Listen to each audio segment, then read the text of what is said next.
उम्मीद ये जताई जा रही थी कि इस बजट में 3100 का शायद हो सकता है, लेकिन वो कुछ भी नहीं हुआ।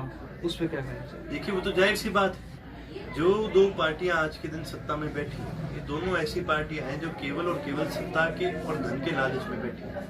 यदि इनको कहीं ना कहीं लोगों की चिंता होती, यदि इनको कहीं ना कहीं भी लोगों की सच्ची में मदद करनी होती, आप तेल का रेट देख लें, तेल का रेट बढ़ते जा रहा है, भारत में इन्फ्लेशन बढ़ती है।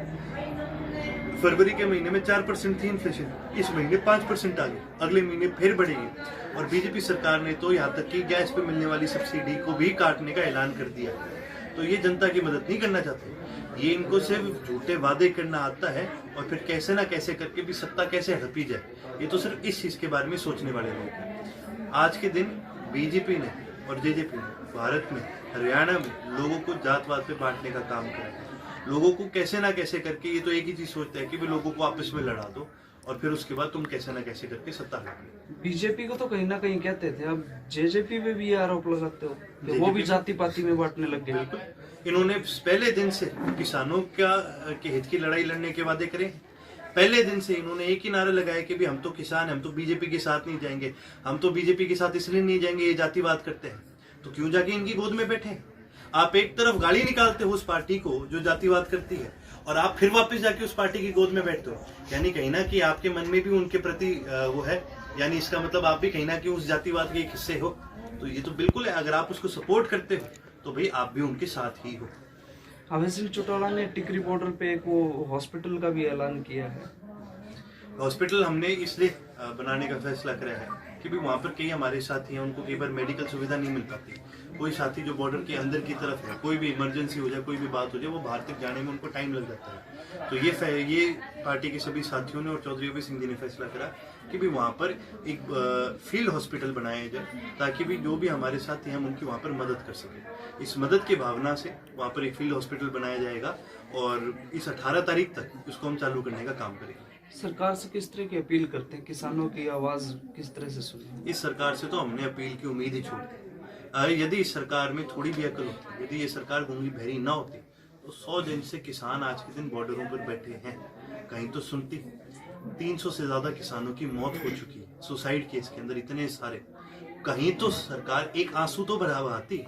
गुलाम नबी आजाद जी जब रिटायर होते हैं राज्यसभा से, तो मोदी जी के आंसू रुकते नहीं है, लेकिन जो दिन रात किसानों के नारे लगा रहे होते हैं, कई बार मोदी जी कहते हैं मैं किसानों के हित में लड़ना चाह रहा हूँ, किसानों के हित में ये कानून बनाया है। आज 300 से ज्यादा किसानों की मौत हो चुकी है, एक आंसू नहीं टपकाया। उनको तो कहते हैं ये तो आंदोलन जीवी है।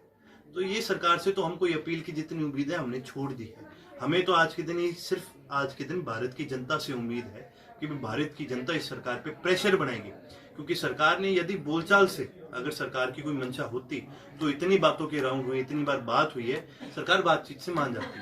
लेकिन ये सरकार लठ से चलने वाली सरकार है और जब तक भारत की सारी जनता मिलकर सरकार पे प्रेशर नहीं बनाती, हमें लगता नहीं है सरकार जल्दी से मानेगी। सर, ये कहा कि 5100 रुपए पेंशन दी जाए, बीजेपी से मांग की है, वो भी सत्ता के भागीदार हैं और वो खुद जो है 5100 रुपए पेंशन की मांग बीजेपी से कर रहे हैं। ये तो जी फंड है इनके, ये तो वही बात है, सोच लें अगर इनको सच्ची में होता तो कहीं ना कहीं सरकार पे दबाव बनाते। ये तो प्रेशर बनाने का काम ही नहीं कर रहे। इनको सिर्फ एक चीज से मतलब है, इनको अपने 9 मंत्रालयों से मतलब है और इनको किस प्रकार तो ये सत्ता में बढ़े रहे, सिर्फ इस बात से मतलब है। यदि उनको सच्ची में जनता की फिक्र होती तो आज उनको बोलो कि भी जनता के बीच में आओ।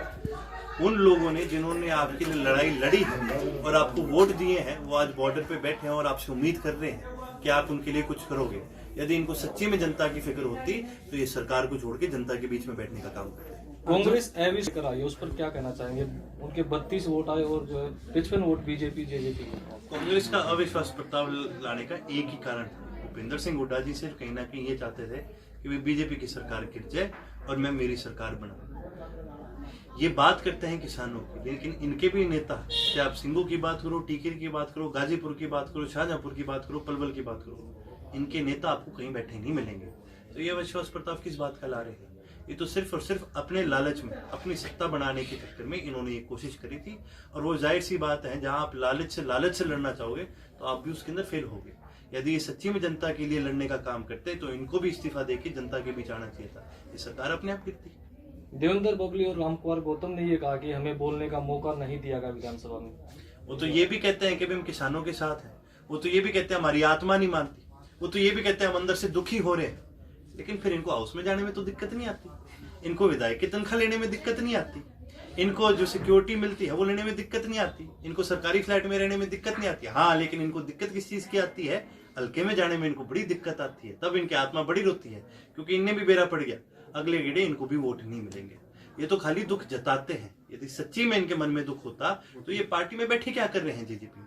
आप मेरे को ये बताओ, जो सारे दिन रोते रहेंगे सारी दुनिया के आगे, अरे मैं परेशान हो लिया, मैं तंग हो लिया, मैं दुखी है, मेरी आत्मा फलाना है, यो है, सारे दिन आप ही के नेता ने, आप ही की पार्टी ने गाड़ काटेंगे, लेकिन सामने जाके के है उन्हीं के आगे हाथ जोड़ के बैठ जाएंगे कि जी हम तो फिर आप ही के हैं, वोटर तो इन्हीं के हैं, विधायक तो इनके, वोट भी उन्हीं के फेवर में करते हैं।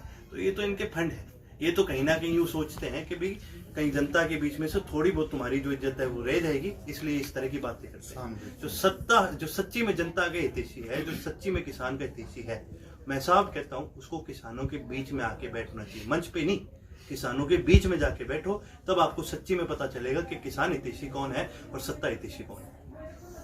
एलनाबाद में उतरोगे मैदान में? एलनाबाद में जी पार्टी जिसको मौका देगी वो उतरने का काम करेगा, और एलनाबाद की जनता आज के दिन इंडियन नेशनल लोकदल के साथ है, पूरी तरह से साथ है।